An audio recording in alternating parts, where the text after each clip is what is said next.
So tonight we're continuing on our series on the Lord's Prayer. If you've missed the first two, this is the third in the series. If you missed the first two, I encourage you to go back on YouTube and watch them. It's youtube.com/onechurchaz. And go back and watch them because I think it's really important. I'll give you a quick foundation, but it's really important to get that foundation first as we go on through this whole series. I wanted, in typical Angie fashion, I wanted to wrap up this series tonight, and I just felt like there was more. And this is, so it happens to me. Anyone familiar with the Myers-Briggs? We got a few people. I'm an ENFP, which means we're like vision, idea, which is great until you have to rein it in and make it reality. And I am that person, and this was one of those I thought, no, it's not done yet. It's not done yet.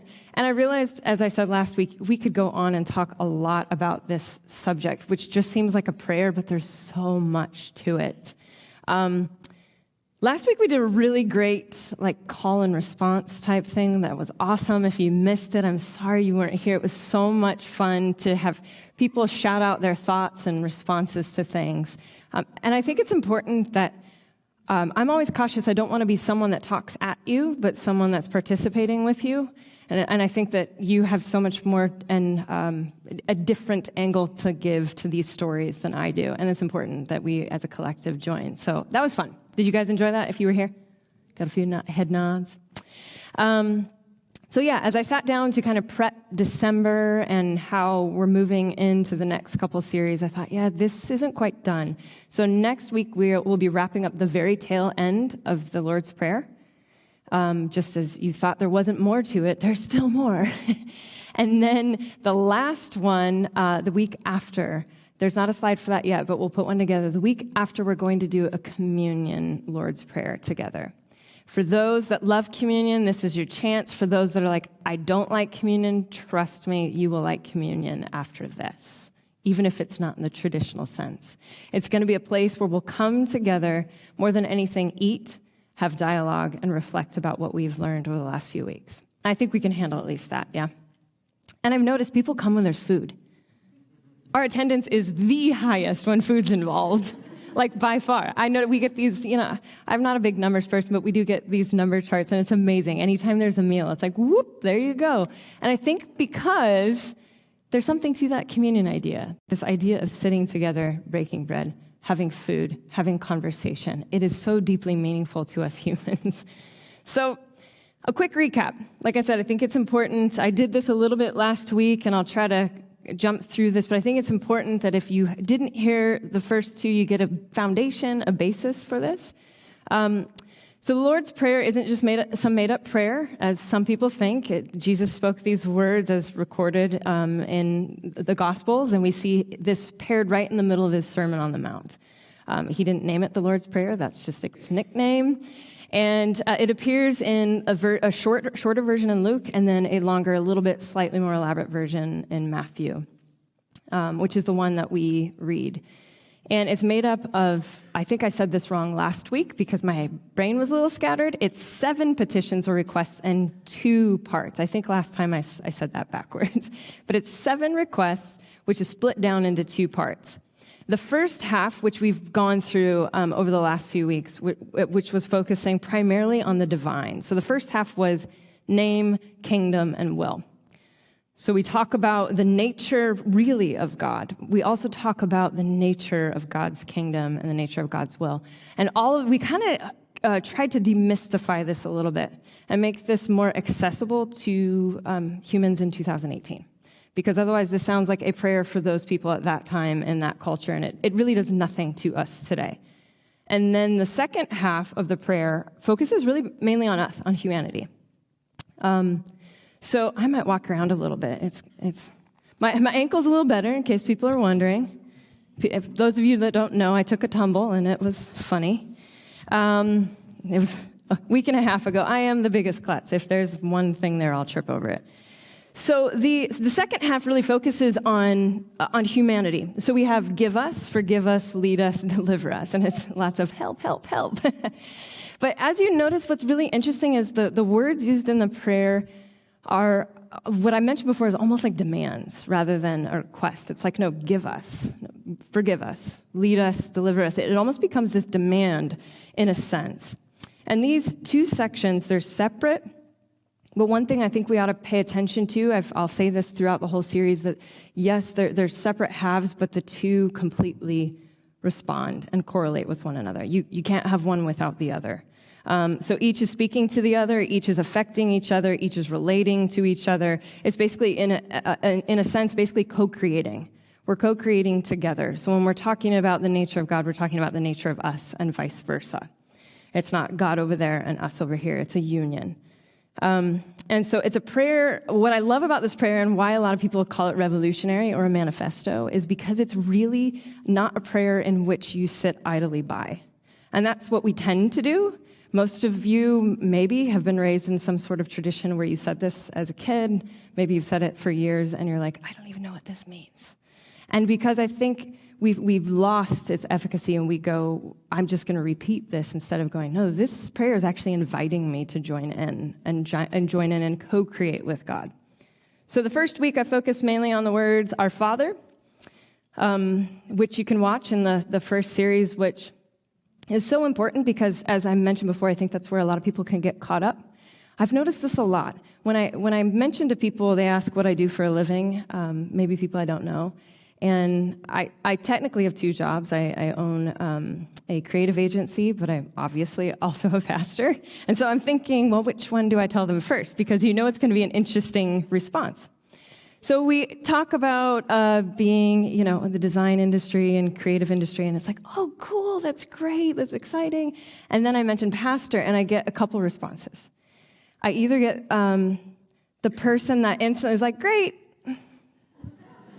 and the conversation is done. Like they've judged me even before they could have a chance to hear all of my story. And I'm thinking, gosh, if you only knew. And then there's the other person. There is still a third person yet, but there's the other person largely that's like, oh, good. So I'm going to get a chair and you're my confessional booth. And they go on and on. And I just take a moment to go, okay, people really want someone to listen to them. That's what I notice more than anything. People really want someone to listen with them. And so what I've noticed in this listening is people have so many hang-ups with God. And hang-ups with God largely, in my opinion, probably not due to God, but due to the way in which humanity sometimes represents God. And a lot of times it's the language. I'll talk to a friend or a person that maybe I just met, and they'll be using certain language. And even though I might not use it, once we start digging deep in the conversation, we find out we're probably talking about the very same things. Some of my friends and I do this. The universe will provide. And I joke and say, yeah, that's why a lot of people say God will provide. And it's just all about semantics at this point. So that's why starting with digging in on Our Father is important, because it outlines really who we're praying to. If you believe in prayer, it's important to know, in a sense, who you're praying to. And that if we have an unhealthy perspective of your divine origin, the rest of this prayer is a disaster. And I think if we have an unhealthy idea of our divine source, it's affecting a lot of areas in our life. So we unpacked that the term father was inclusive. It's not necessarily inclusive today, but it was inclusive then, and it meant father and mother. You could have said source of all, or divine source, or divine origin. And then last week, real quick, we went over the three petitions: name, kingdom, and will. And we had a lot of fun, I think. Well, I had fun, and then I heard some people say they had fun, of bantering kind of back and forth on what these terms mean, maybe what they hear when they hear them in its ancient text, when we hear words like kingdom, and then redefining that today. What does this mean now? And when Jesus comes in and says things like, your kingdom come, we hear sort of maybe foreign words, or we have this idea of maybe a rescue mission of God just taking us away. And in fact, it was a complete paradigm shift and quite the opposite. Quite the opposite. It was one where Jesus talks about a new way of being in the world, a new way of doing things, a new way of being, one that's nonviolent, one that honors and cares for the other, one that's equality, justice. And it was the opposite of the way things were going at that time. And so when he's saying your kingdom come, he's talking about the properties, the characteristics of heaven here on earth now. Not sometime later, and we talked about that a lot last week, not sometime later, but now. And this prayer isn't, like I said, it's not so much about the afterlife at all, actually. It's not at all. It's actually talking about now. So tonight we're going to focus on the single line, give us this day our daily bread. How many of you had a lot of bread this week? Too much? Some of us are feeling a little full tonight, a little heavy, sleepy. Let's start actually with the word bread, because I think that's really, really important as this whole phrase hinges on that one sentence, or that one word. So the word bread is mentioned at least 492 times in the scripture. And anytime you see that, something that's mentioned a lot, you're like, hey, what? I think I should pay attention to that. You kind of start to take notice. Hark, bread. Okay, what does this mean? And it becomes really a central part in scriptures, in the biblical story. You see this mentioned all the way from Genesis on. The word bread is mentioned many, many times. So it's rich in symbolism, and there's more really to this word than meets the eye. I mean, yes, it can mean food, but it means so much more than that. So to start, it was a staple food in the ancient Middle East, which is a representation of life itself. So food was life. It was synonymous. The way they viewed bread was very different from the way America views bread today. I think Americans typically view bread as too many carbs, too many refined sugars, too many refined grains, calories I don't need, all of the negative things. Often it's either, it's delicious, but I have noticed it's full of gluten. So bread now is sort of not so great. It's a filler, it's fluff, how many of you omitted bread on your Thanksgiving plate? It was Thanksgiving, so how many of you splurged? How many of you normally omit bread on your plate? So we got a few people saying, yes, I splurged, but really typically I'm removing this from my plate. And we have this different view of bread now, but that's not the way bread was viewed then. You're talking about sustenance, your source of life. It was part of your meal. So there's a few different types of bread mentioned in the scriptures. Unleavened bread, it was called matzah. Have you guys ever had matzah bread? It's good. Mm-hmm. You guys getting hungry? I'm telling you, we should just have meals. It just makes sense. So matzah means bread of haste because it was prepared quickly, rapidly, with no time for it to rise or leaven. And so the reason why this became about is it was a bread that was basically consumed by nomads or by Hebrews that were fleeing from oppression and slavery. So it was sort of like, imagine if you had to run, escape, or you're traveling quickly, you're just scraping up food really quick and going. And that's what matzah became, was sort of this bread that you quickly, hastily throw together just to at least put food in your belly, but it's not as good as what it normally could be, but it's something. It's still something. And then leavened bread was called hametz, which literally means that which is leavened.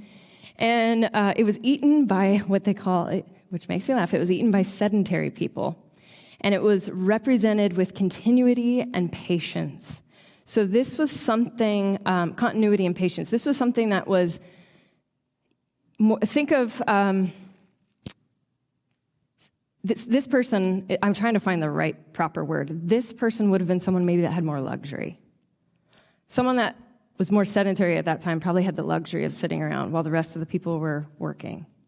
So it was a very different lifestyle. And this kind of bread was essential for life. It was essential for food.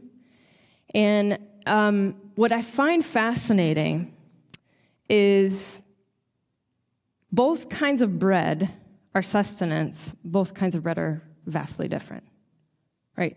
One's thrown together and one is like, I'm probably imagining. Have you ever made bread? Anyone tried?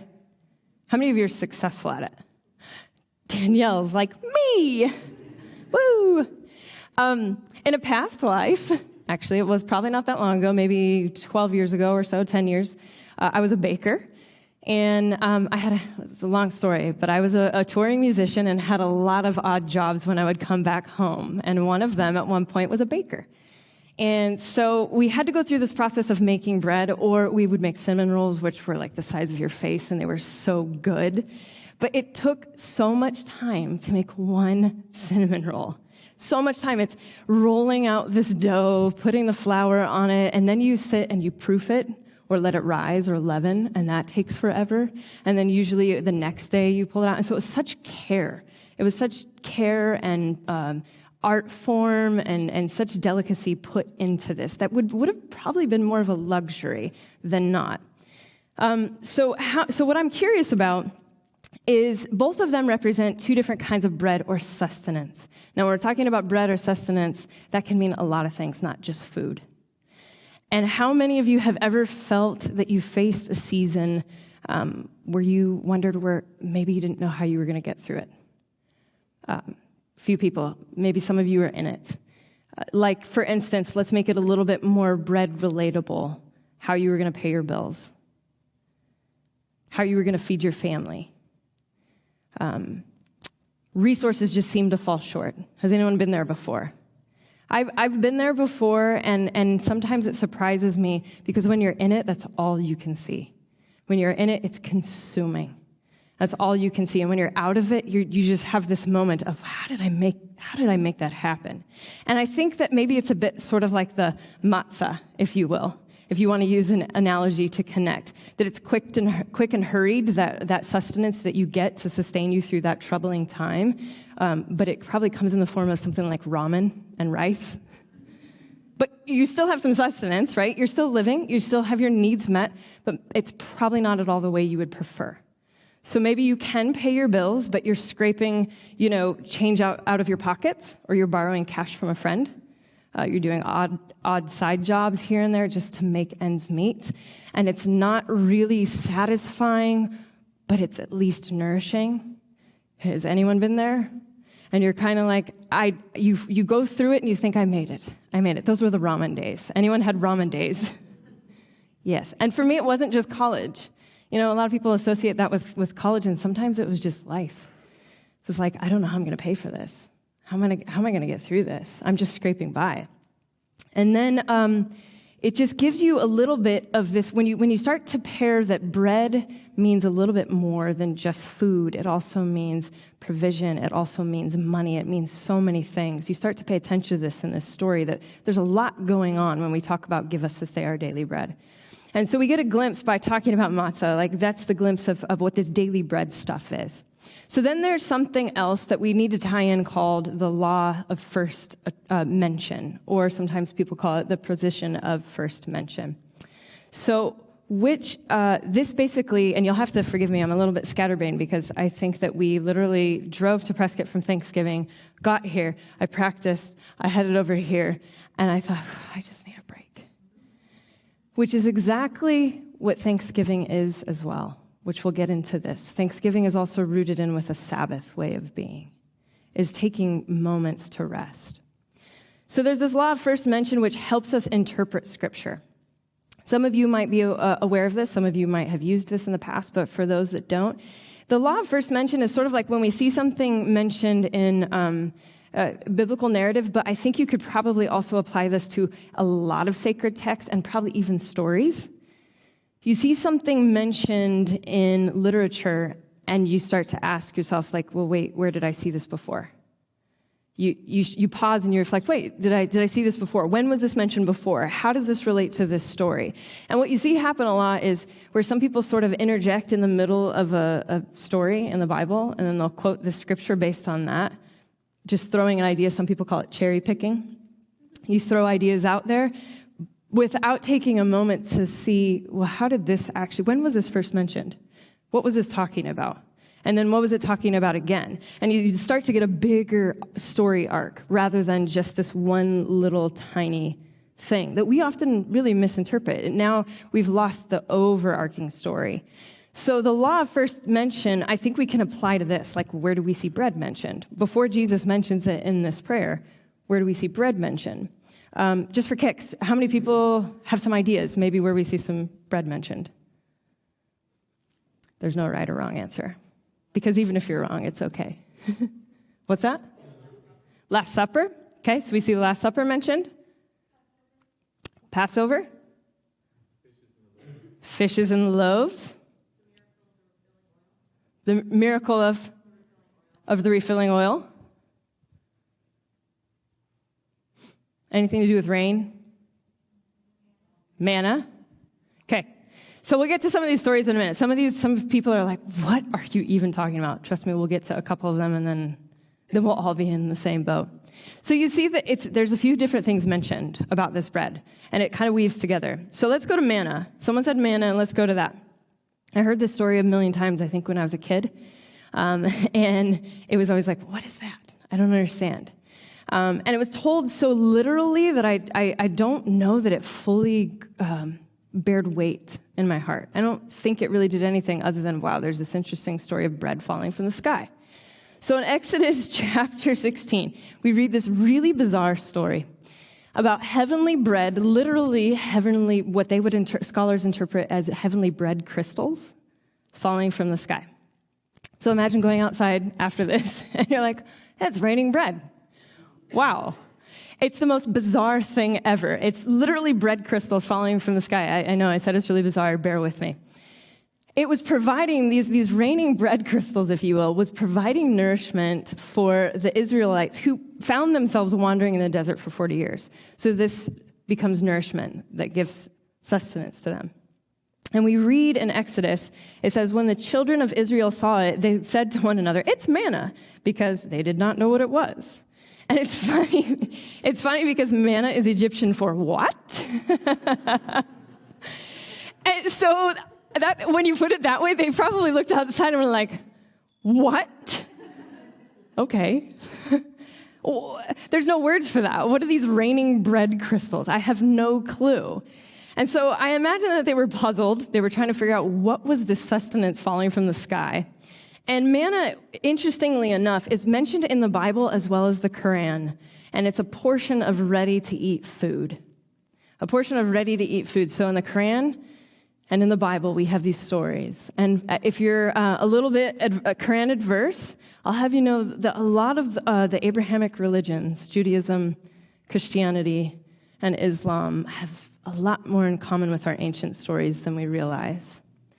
So I see a few people nodding their head. So it's mentioned in there as this idea of this ready-to-eat food.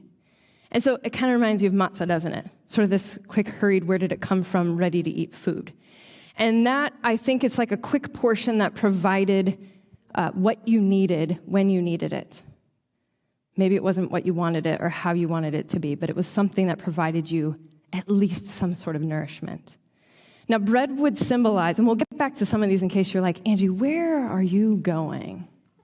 We'll get to some of this. Now, bread would symbolize also not just food, but also, anyone have any other ideas? We said life. What about money, finances? We still use those words for today, like making the dough, getting the bread, or talk about what's the name for the person that's usually the person that makes the most money in the household, breadwinner. So these concepts for some of these words are still woven into this ancient way of looking at bread. It had value. It was symbol for the basic provision of our needs. That's probably the most succinct way of saying what bread symbolized. The basic provision for our needs. So that could have been money, that could have been food, whatever it was to meet your need. Now, a random story about provision, and especially when it's in regards to God's provision, because obviously this story is woven in the Lord's Prayer, and it's saying, give us, who? God, give us our daily bread. So about God's provision, I had this friend, I won't name their name. I had this friend, I doubt they'll ever watch this. I had this friend once that was really broke, and as we all are from time to time. And they were telling me how they were hard up for money and needed about $600. So this was, probably 20 years ago in my life.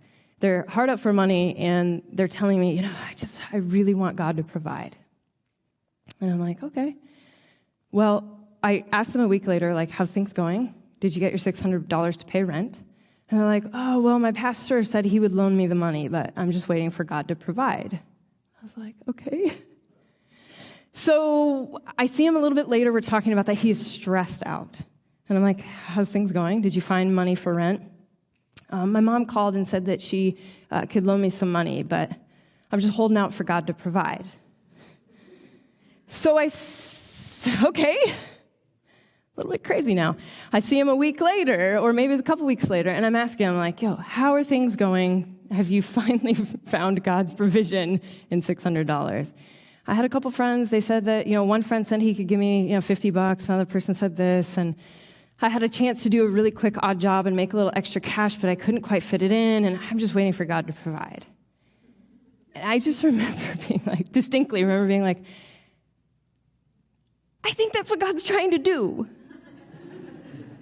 Like, you've had 3 different chances to get rent and pay your bills. Yes, it was in the form of a loan. Yeah, it was in some job you didn't want to do. Yeah, it was in this and that, and your ego and humility, or your ego and lack of humility probably would have taken a bruising, a beating, but it was there. And I remember thinking, how many times have we equated God's provision to something out there, like a magic 8-ball that we're just waiting to fall on us? Like, please, please. And sometimes we need that, right? So we'll find this. There's a time that we feel we need something so outside of ourselves, and then sometimes it's right here. And I think the thing that's interesting that we could say about this is that God's provision, the thing that's interesting is it often comes in the form of humanity. Whether you believe in Jesus, who came in the form of humanity, or you're wrestling with that story and you don't, it comes in the form of humanity. God's provision often does. And yes, there's crazy things that happen. There are crazy things that happen and we can't explain why, but more often than not, God's provision comes in the form of humanity. And we see this so strongly in the rest of this prayer. So, how many of you with me? Got a few people? Sorry, I lost my place. This is what happens when technology goes, what? Manna? So we see this exact thing. Someone mentioned feeding the 5,000 or feeding the multitudes and the loaves and the fishes. It's the same story. We see that same God's provision in the form of humanity in this. So have you ever heard of this story, feeding the 5,000, the loaves and the fishes, feeding the multitudes? They got a couple different names. We got a few heads nodding. I'm going to give a quick recap for all of us that maybe haven't heard it since we were yay big, or maybe those of us have never heard it at all. Because let's be honest, some of the biblical stories are just, what? So there's yet another bizarre story that's found later in scriptures, right? So this is now after the Lord's Prayer. There's another story of bread, which is so interesting that we're getting this ancient story of manna, but now we have a future story that comes to happen. So Jesus spoke those words, and then later on, there's a thing called the feeding of the multitudes. And there's 6 versions of these stories. Technically, there's 2 different stories, but they often get lumped into one because they're awful similar. So there's 6 versions of the way this story is told, we could say, two stories, but 6 different versions of the way they're told. 2 are in Mark, 2 are in Matthew, and 1 in both Luke and John. One of the stories involves providing food for 5,000 people, and the other talks about 4,001. I don't know why the one random person. Someone that's slightly OCD, it bothers me. I'm like, can you just round down to 4,000, please, to make them match? But that one was important.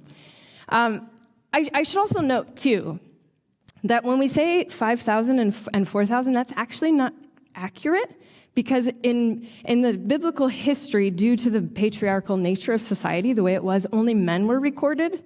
So we do have to keep that in mind, too. So when you read stories of women mentioned in the Bible, trust me, those women must have been something. Like something.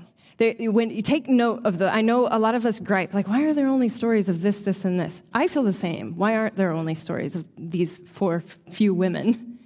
But those women must have really meant something. So I'm on a side tangent. So when we talk about 5,000 to 4,000, we're actually probably really talking about 15,000. Because we have the husband, but we have the wife, or probably wives, for that time. We have multiple spouses at that time, and then we have their children. So when we talk about feeding the multitudes, it's probably 10 to 15,000 at least. And there's a lot of scholars that go back and forth on what they think that actual number is, and we can never prove. And that's not even the point anyway. We just know it was a mass of people, lots of people. So in Mark 6, we read a story of Jesus where after he's done teaching for a long day to this multitude of people. So imagine 15,000 people, mega church style, huge, massive. He's done teaching. It's been a long day. He's exhausted. And it's growing late, and everyone was tired and hungry, as you would after hearing somebody preach all day long. And so Jesus' disciples approached him and said, "So this is a deserted place, and the hour is very late. Send them away so that they may go into the surrounding country and villages and buy something for themselves to eat." So notice this. I want you to notice that the disciples' gut reaction was to send them away, tired and hungry. That was the first response. I'm sending you away. But then Jesus says pretty much no. He says, you give them something to eat. So these people are tired, hungry. They've been there all day long. And he said, no. You feed them. To which one replied, and I imagine sort of in a snarky tone, like, are we going to go and buy 200 denarii worth of bread and give it all to them to eat? And I can imagine someone would be snarky, like, you expect me to pay for food for 15,000 people? That'd be a lot of money. Like today, I don't even know what that would be. The average person probably eats for, I don't know, depends on where you eat. $15, let's say, if you eat decently. $15 times that's a lot of money. So they're kind of like, what, you expect us to do this? And so notice Jesus' gut reaction is the opposite. It's give. So next, he asked them, and you probably know this story, and this is a refresher because this pairs in so well with what Jesus is saying in this Lord's Prayer. Next, he asked them how many loaves they have, and then basically invites them to go look. So he's like, what do you have? And then they go look for it. His instant instruction is for them to go find what they have and bring it back to share. That's the first instant thing. They discover, oddly, that they only have 5 loaves of bread and 2 fish, which is clearly not enough for feeding 10 to 15,000 people. It's not possible. So this is where things get bizarre, as if it wasn't already bizarre. This gets bizarre. You thought manna, bread crystals from the sky were bizarre. This gets bizarre. That Jesus has the crowd split into groups of hundreds or 50s. It depends on which story in the Gospels you read. Some say hundreds, some say 50s. And he takes the bread and the fish, and he takes them and he blesses them, breaks them, then gives them. So he takes it, blesses it, breaks it, gives it, and gives it to the disciples for them to evenly distribute to everybody. And the story says, as I said, bizarre, that they all ate and they were all filled. So off of 5 loaves of bread and 2 fish, 15,000 people, let's say, were filled. They even, the story says, ended up with 12 extra baskets of food. What? Some of you are like, okay, so I'm going to just hold some space. Some of you are like, I have a really hard time with the Bible, Angie. This is boring or this is weird. I understand. I completely understand because of things like this. You go, what? This is so bizarre and unrelatable to me today. I don't get how this story of feeding people from 5 loaves and 2 fish is applicable to my life. So this is where I want to give you some space for that and let you know that this story is bizarre. And we'll get to maybe what this story could mean. So I've heard this story taught as a literal miracle, as I said, similar to manna, in which Jesus multiplied food like from thin air. And I always, as a kid, tried to imagine, did any of you grow up in church and try to imagine, like, where did the fishes and loaves come from? Like, did it just literally, whoa, like, was it flying at them? Did it fall from the sky? Like, where did it come from? And my mind was so hung up on that. Because I'm like, it's impossible. It's impossible. And I'm a person, I'm very heart-centered, but I'm also very rational. And my mind would go, nope, not rational, not possible, I don't understand. I believe in miracles, but not that kind of miracle. And that was exactly where my brain landed on this. And then I've heard many, many, many scholars suggest what is probably meant, and I'm not going to disregard the other, what is probably meant that they all went, gathered what they had, and they shared. And that could be, although you don't hear of other numbers coming into the story. But what I want to suggest is it's a little bit of both, because that's exactly how the Lord's Prayer is, the divine and human. I don't mean fishes and loaves fell from the sky, but maybe it was like the time when you were like, I don't know how I'm going to pay my rent, and all you had was a little bit of pocket change, and somehow, some way, you had some money come along. Somehow, some way, a friend helped you out. Somehow, some way, someone said, here, take some of mine. And you were like, okay, I have some provision. I don't know how I got through this, but I got through this. And it's like that. It's like those times. Like, how did I have enough food for the week to feed my family? How did I get through that? It was like matzah or manna. It was like, what? And you don't know it when you're in it until later, and you're like, man, that was rough.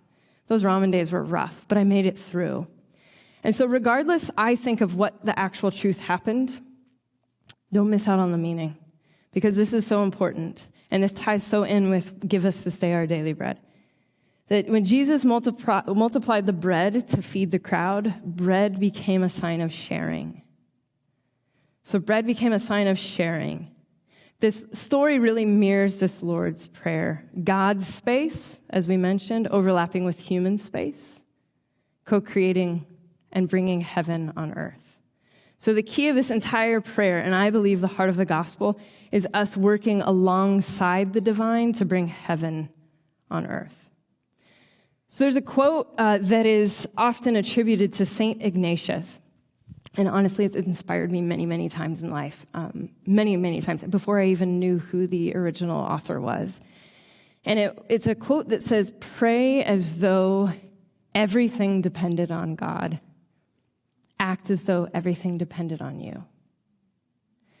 And the way someone told me back then was a very similar, it said, they used it as work, pray as though everything depended on God, but work as though everything depended on you. So act or work.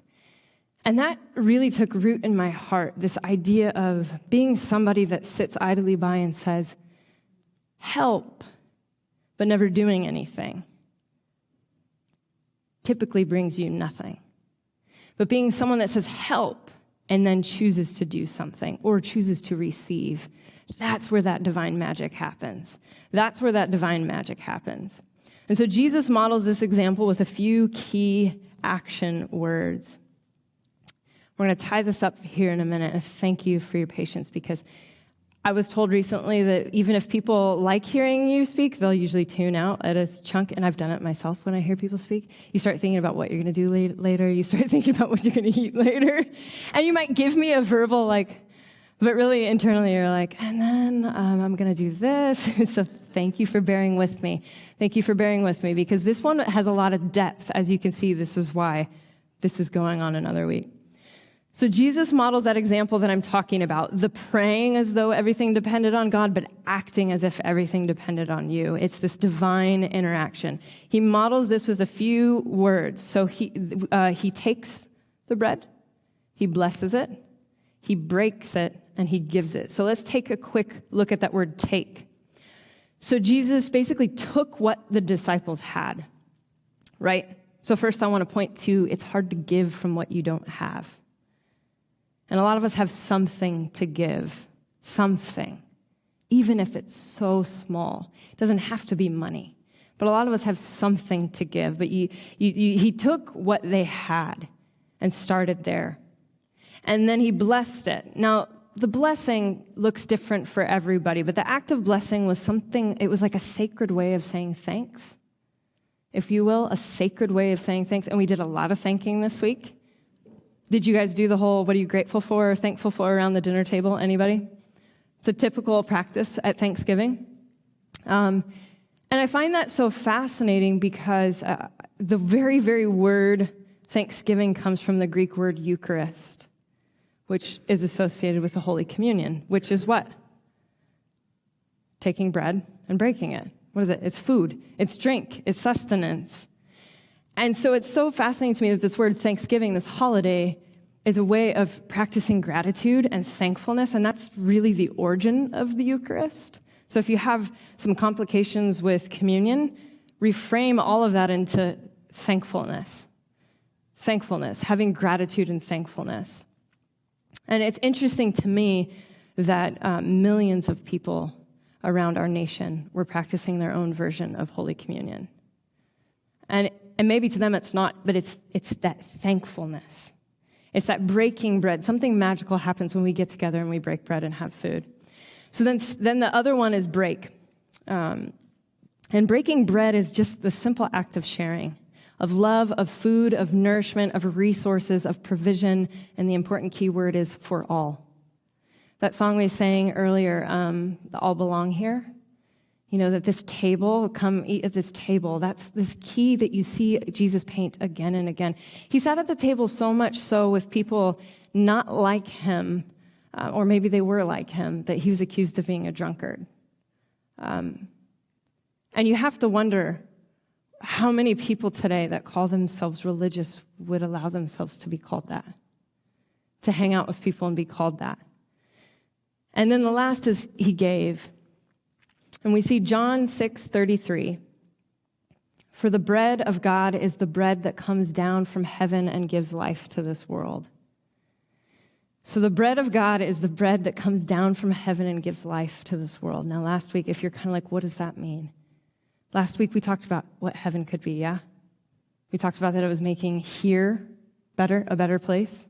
So it's whatever that thing is that we're bringing here to give life to this world. Now, the present kingdom of God is all about and I don't want you to miss this, because this is the whole point of the bread. The present kingdom of God is all about the equitable distribution of our earth for all. Let's say that sentence again. Because again, I told you, people usually only remember 10 to 20% of a message. So delete everything that you heard, especially if you're like, that's so boring. And remember this. Remember this. That the now present kingdom of God, we could call kingdom of love, we can call it whatever you want, is about the equitable distribution of our earth. That means people, resources, plants, animals, and all the things in it for all. I've heard someone say that Jesus is a socialist. And I'm not giving an opinion one way or the other, but you read that and you go, what does that mean? Equal, fair distribution for everyone. So this is much bigger, and I want us to hone in on this. This is much, much bigger than donating to the latest cause. So when we talk about giving to our daily bread, when we talk about making sure someone has enough, and does everyone have enough, we're talking about way more than just donating to the latest cause. That is important. But we're talking about the root, which is how we view the world and all that's in it. That's what we're really talking about. How do we view the world and all that is in it? So if I have this and I see someone that doesn't have that, yes, I can share and give and help, and that is important. But a better thing long-term is to go, how can I make sure that my friend has this? Or if I need to cut this in half so we both have the same and no one is without anything. That is what we're hearing in this story. John Dominic Crossan, in his book, which I mentioned, The Greatest Prayer, talks about this very thing often, about this equitable distribution, and how Jesus did this often. And it's easy for us to get comfortable and overlook that, and it does make us uncomfortable. But he talks about that often, about clothing people, feeding people. That's all he focused on. Really, Jesus was the greatest philanthropist, if you think about it. He was the greatest philanthropist, doing goodness, giving, caring, sharing, loving, and even his miracles. You look at this and you see someone that was constantly giving and pouring out. And give us this day our daily bread, this phrase, is an invitation really for us to think about the costs of our own consumption. It's important. And our need to weigh what we really want, what we really need. Do we have too much? And what is truly life-giving, not just for us, but for all? It's the balance of our life choices.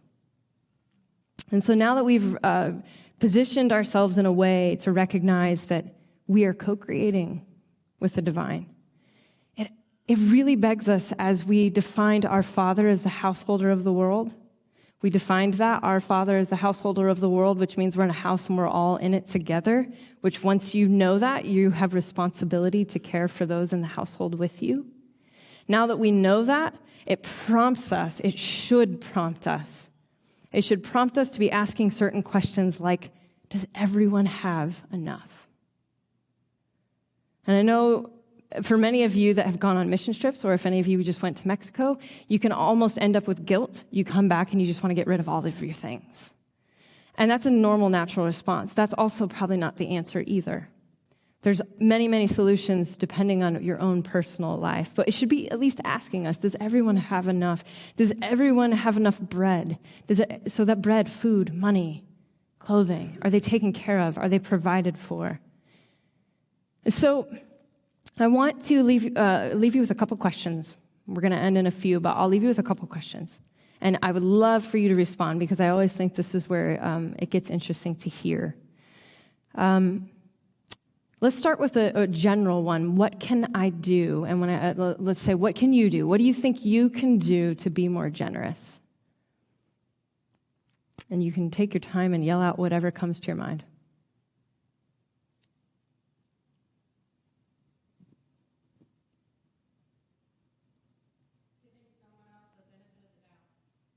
Okay, so to be generous, you think you could be giving somebody the benefit of a doubt. Good answer, because that'll open up this box into generosity, that it's not just about things. It's also about our time and our heart and our love. What are some other things that you could be maybe a little bit more generous with? Giving of my full presence. That is so hard to do sometimes. We get busy, we get stressed, we have technology, phones, it's distracting. So being present.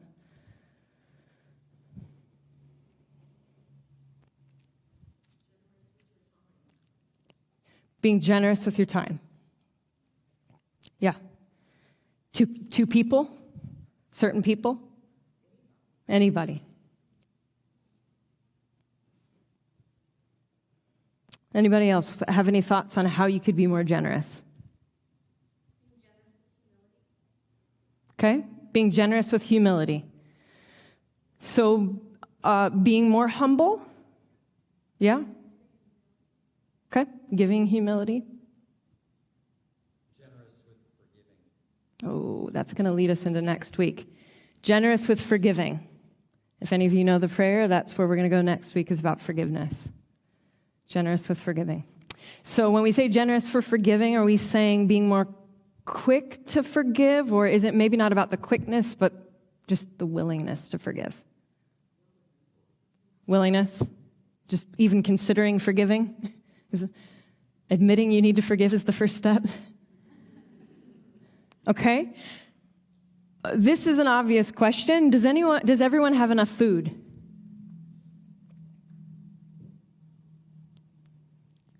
No? Thank you. No.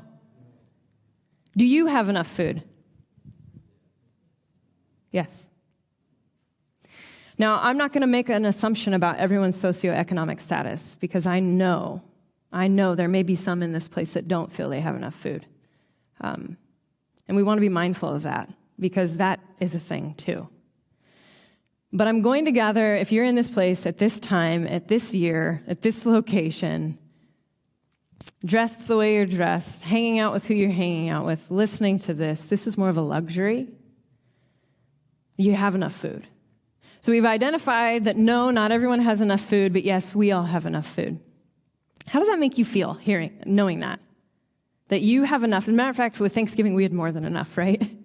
We had more than enough. So we had a feast. How does that make you feel, knowing that you have more than enough, and yet there's some that don't have any? You can throw out a random word. Guilt, sad, grateful, paralyzed. I heard someone over here. We need to do something. That's exactly what Jesus is saying. That's exactly what Jesus is saying. And you'll see this again and again. And so all of these feelings, I want to honor them and respect them, because everybody's going to feel and think differently. You're going to have a different reaction to this. You might have a reaction that's angry, upset, hurt, frustrated, guilty, paralyzed. I think probably a really common response. You feel so guilty and sad, and then you just don't know what to do. So then what do? Nothing. And I think that that is something we all share in common, which is why it's so good to be talking about these things with each other. Because I really think we're better together. Our brains are so much better together because someone may have an idea that another person can implement, that another person can share, that another person can make happen. I was just watching a thing about Blake, the founder from Tom's. I was watching a thing on him talking about, if you've ever followed Tom's Shoes, you basically buy a shoe and it provides a shoe for someone else. And there's a lot of different things in what he believes and what he does, but what was fascinating to me about a concept like that, whether you agree with it or you don't agree with it, was this just came from an idea. It came from somebody's brain, someone's idea. He identified a need and was like, oh, we need to do something about this, which then talked to this person, talked to that person. It was called Tomorrow's Shoes, and it wouldn't fit on the label, so they chopped that off and just called it Tom's. And it happened. It happened. I understand. That's why I mentioned at Myers-Briggs, ENFP, I'm an idea person. And I implement probably 50% of my ideas.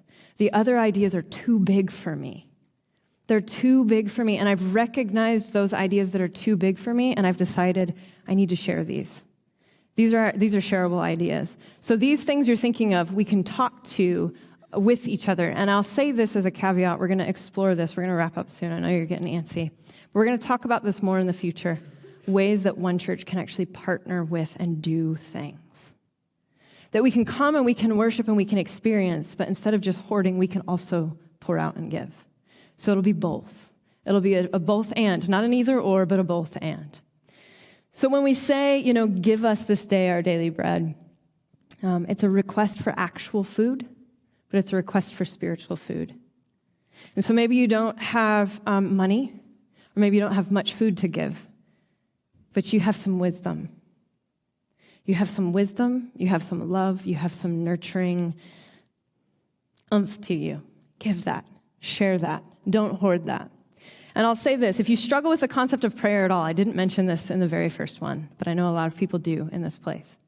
If you struggle with that concept of prayer at all, you could say that prayer is at its best, at least the collaboration between the divine spirit and our human spirit.